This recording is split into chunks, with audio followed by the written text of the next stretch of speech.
Here we go, another edition of unboxing. This is going to be short and sweet. There's nothing but what I'd consider keys, but even though they're not like Grail level keys, they're not atomic keys, they're still keys. At least books that I'm seeking at the moment. So we'll start with this guy over here. This is Green Lantern Green Arrow number 85. So this was listed by the seller. He took real nice pictures of it. As you could see, this is a nice and glossy copy.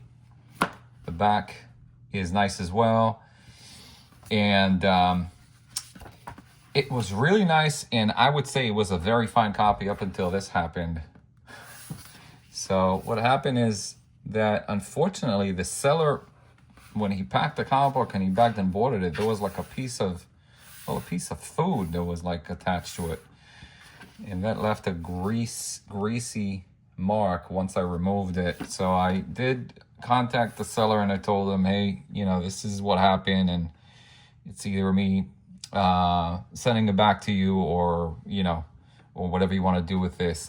He offered me a $25 discount on it just because of that mishap. So I took it. And so originally the price for this was $60, $59.67. And then after this happened, obviously the condition of the book is no longer very fine. It's most likely a 6 or a 6.5 because of this. Still nice copy. And all in, we're at $35 for a fine plus copy. So I'm somewhat happy, a little disappointed that this has happened, but these things do happen. When that happened, don't lose your cool on the seller. You know, obviously, you know, you don't want to pack your comic books while you're eating a sandwich or whatever it is you're doing, but things do happen, and I understand. So, anywho, so this is package number 1. Moving on to package number 2, that was a Justice League issue number 21. Now this issue is started a peak. I mean, like, it's always been considered a key. It just wasn't really that exposed to the, I guess, like the powers that be that are promoting comic books. And now it's being discussed a lot, mostly on social media. So somebody listed this really nice copy for, well, this was $69.54. So $70 out the door, and I was happy with that price. I mean, to me, this is anywhere between a 6 and a 6.5. Look at this beautiful glass, and look at the back. Beautiful copy right here. The staples are where you want them to be. Nice and tight binding. The interior is nice, and so yeah, to get this under $70 or right around is just too cool for school. And these are going at around that grade point for anywhere between $200 and $250. So to get this for $70 was a steal for me.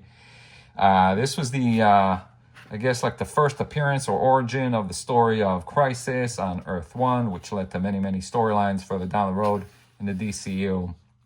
So this is a book that, again, I see nothing but bright future for, and I'm happy to own a copy.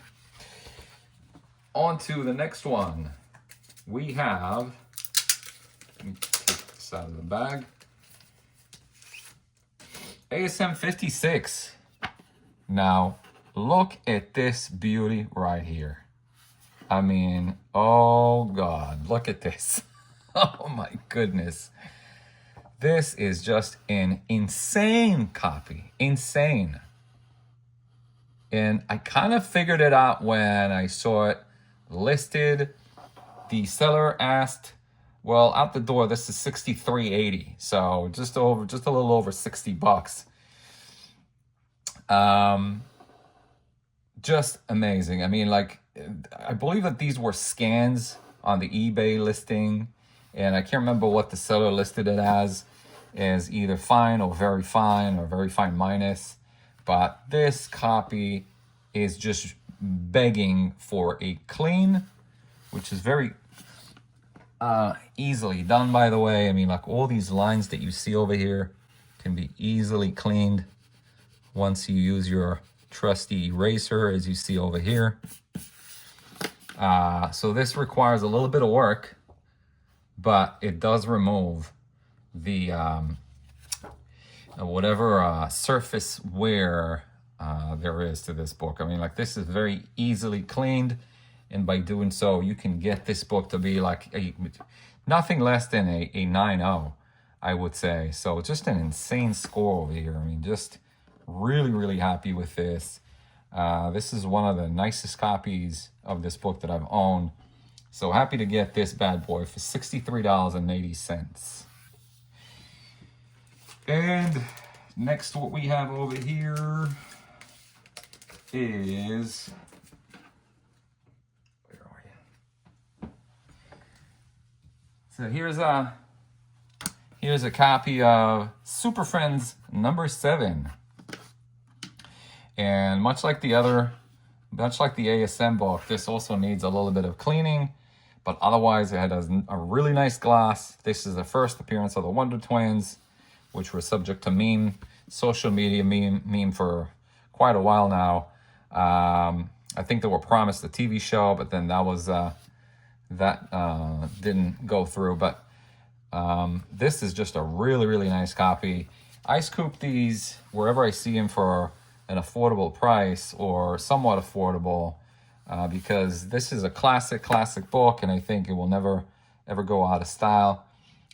This is it somewhere around like a very fine plus 8.5. I'm pretty confident that this is what this book will grade even after a clean and a press.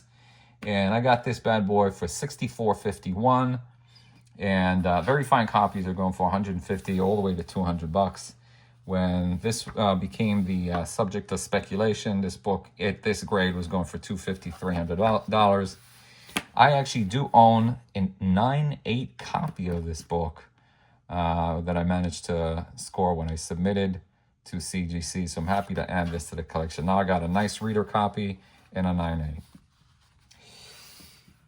Okay, so here's a Spawn Book of the Dead. I know, just a random hardcover book by McFarlane.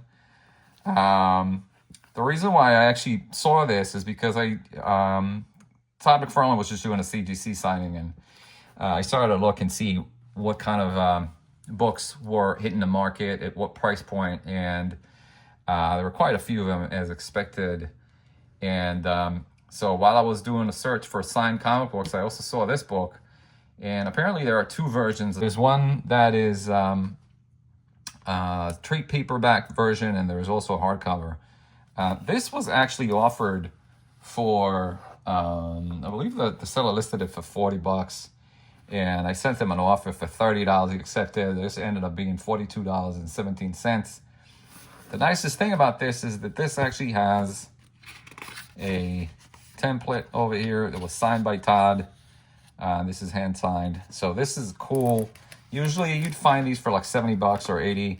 I'm not too sure if the seller was aware that this was signed. He just listed it as a hardcover, and I saw the price and I said that's probably the cheapest book you'll ever get that was hand signed by Todd McFarlane, and that's the reason why I got it. This is going to go into my library. I don't think I'm going to sell it, but it's just a really nice presentation, and also having Todd sign it is the cherry on top here. So, and now last batch of books. This is from a seller that I bought from before. They've listed a few bronze horror books, and I really appreciated the condition they were in, so I kept the seller on watch, and sure enough, they listed a few more. So here we have House of Mystery 213, Bernie Wrightson cover, classic book. This needs a desperate press, as you can see over here, but once this is pressed, this is going to be a solid 7.0, 6.5, 7.0, actually probably like a 6.0 now that I see this over here, but still, nice copy nonetheless. Back cover is even nicer. Next we have House of Mystery number 205, beautiful, just gorgeous gray tone cover. Again, nice gloss on this one, and these are really hard to find at you know, just in a complete format, not obliterated. And this is a nice example of such a copy. It is, to my estimate, something after a press, this will be a 6.0, actually maybe a little less, 5.5, but still, really nice copy here, and classic book by on such great run. And this is already a much better copy. This is House of Mystery 207. I'm not too sure if this is a Wrightson. Yeah, I do believe that it's a Wrightson cover. It does look like his style. This is much nicer already, and nice and glossy, and the back cover is nice as well.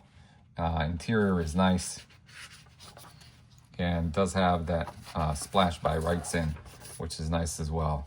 So really nice copy here also. Next, yet another Wrightson cover of House of Mystery 204. Beautiful. This was really the era to collect House of Mystery. This is when all the stores were very nice, and the art was amazing. And to own these in anything which is like mid-grade and up is just definitely something that I'm always after. And here is House of Mystery number 206 in very good plus, fine minus.